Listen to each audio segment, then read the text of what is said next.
9時をお知らせします。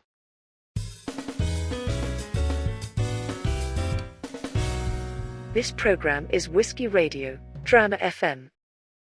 時刻は午後9時を回りました。金曜日の夜のウイスキーラジオ、ドラマ FM のお時間です。お相手はナビゲーターのシーカーでお送りします。この番組ではウイスキーニュースをはじめ、バーで見かけたら一度召し上がっていただきたいウイスキーをご紹介していきます。ぜひお酒を飲みながらどうぞ最後までお付き合いください。ウイスキー界の異端児として知られるロンドン初の独立系ブランドコンパスボックスが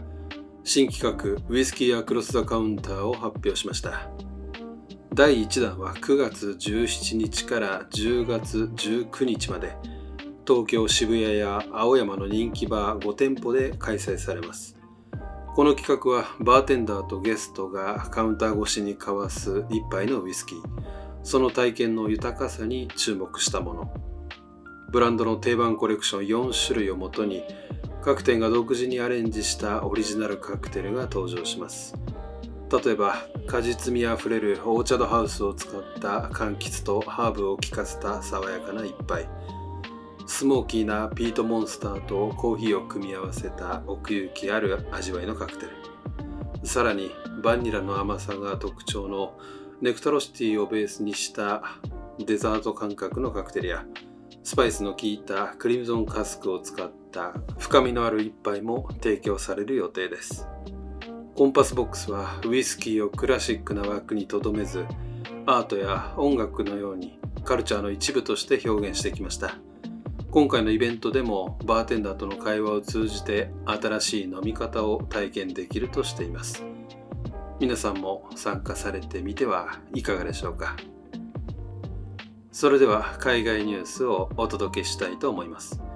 アイラ島のシングルモルトブランドマクタラから注目の限定シリーズ第2弾ライトハウス2025が登場しました。このライトハウスシリーズはブランドを手掛けるモリソンスコッチウイスキーディスティラーズが2024年に始めたものです。第1弾は灯台を道しるべとして表現したボトリングでしたが、今回の第2弾は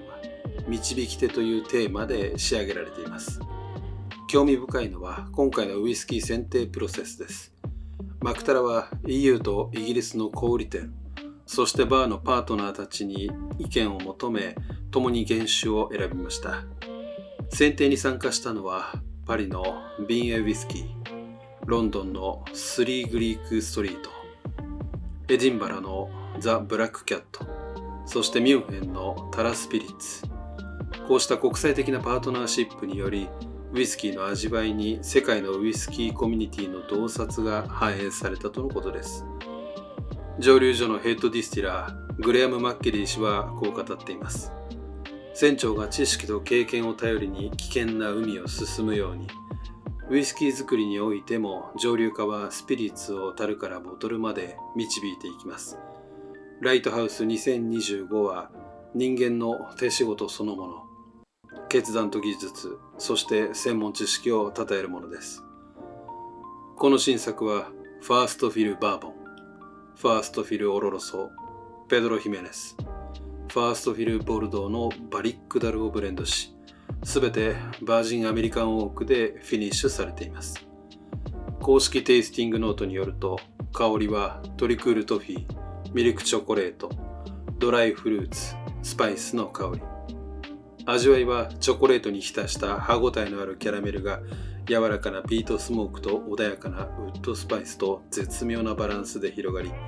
最後にトーストしたココナッツで仕上げられています。このマクタラライトハウス2025はアルコール度数 54.7%、 参考小売価格は74ポンド。9月24日からイギリスと EU にあるライトハウスパートナー限定で販売が始まります。島の伝統と現代的なコラボレーションが融合した新しいアイラモルト。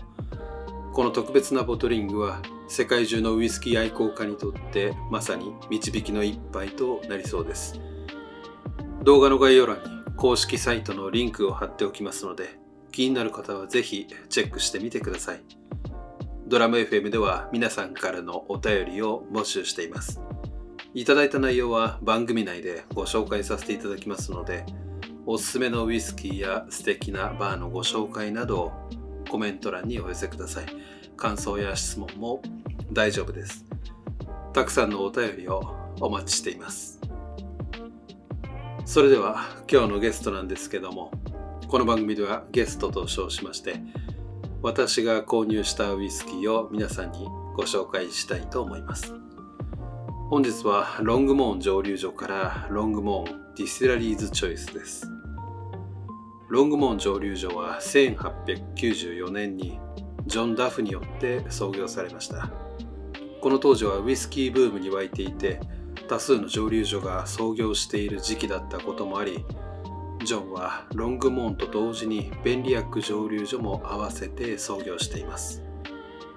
ロングモーンはゲール語で聖人の場所の意味で、実際蒸留所が立っている場所にはもともとチャペルがあったとされています。ジョン・ダフのウイスキーに対するこだわりは凄まじく、最高の原材料を円滑に運び、世界中に届けられるようにするために、蒸留所の目の前にウイスキーのためだけの駅舎を作ってしまうほどでした。このエピソードに倣い、今でもロングモーンのオフィシャルボトルには記者のイラストロゴが描かれています。1898年には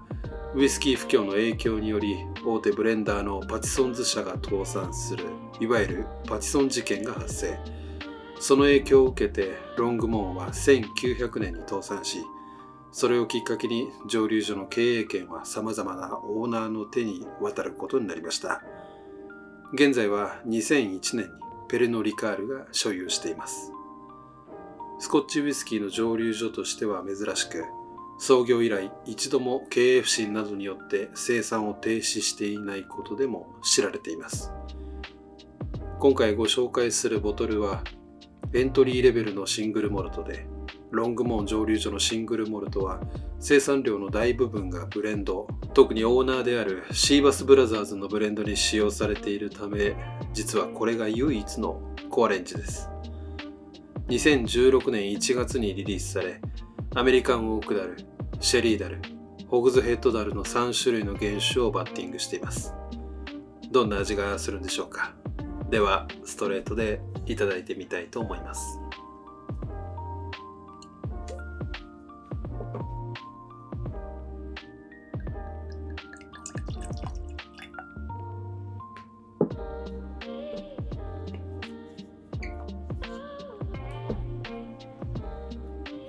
はい、注ぎ終わりました。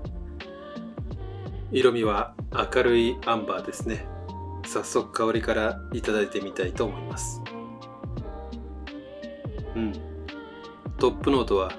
リンゴの甘酸っぱい香り。ミドルノートはワクシーな木の香りに蜂蜜。ラストノートはバニラやキャラメルの甘い香りがします。では味わってみたいと思います。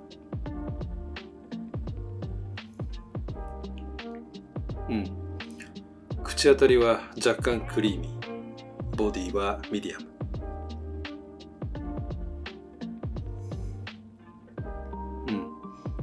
香りに強いリンゴを感じましたが、味わいでは抑えられ、リンゴや梨の果汁のようなさっぱりとした甘さが印象的です。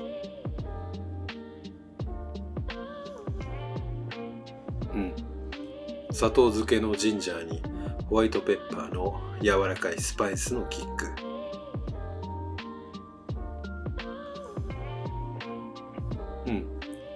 フィニッシュは程よい長さで、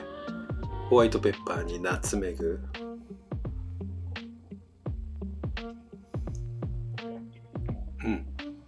リンゴ、アーモンドの香りが爽やかに余韻に続きます。ボリュームのある香りですが、味わいは飲みやすさの際立つ爽やかなキャラクターが口に広がります。これなら味に疲れることもなく、ちょっと贅沢な普段飲みにもいいかもしれません。リンゴを感じられるウイスキーで、ストレートやロック、ソーダにしても楽しめそうです。もしバーで見かけることがありましたら、ぜひ召し上がってみてはいかがでしょうか。そろそろお時間となりました。次回のゲストはグレンダロッホ蒸留所からポットスティルピーテッドウイスキーをご紹介したいと思います。このラジオが気に入っていただけましたら、コメント、高評価、チャンネル登録をよろしくお願いします。それでは良い週末を。お相手はシーカーでした。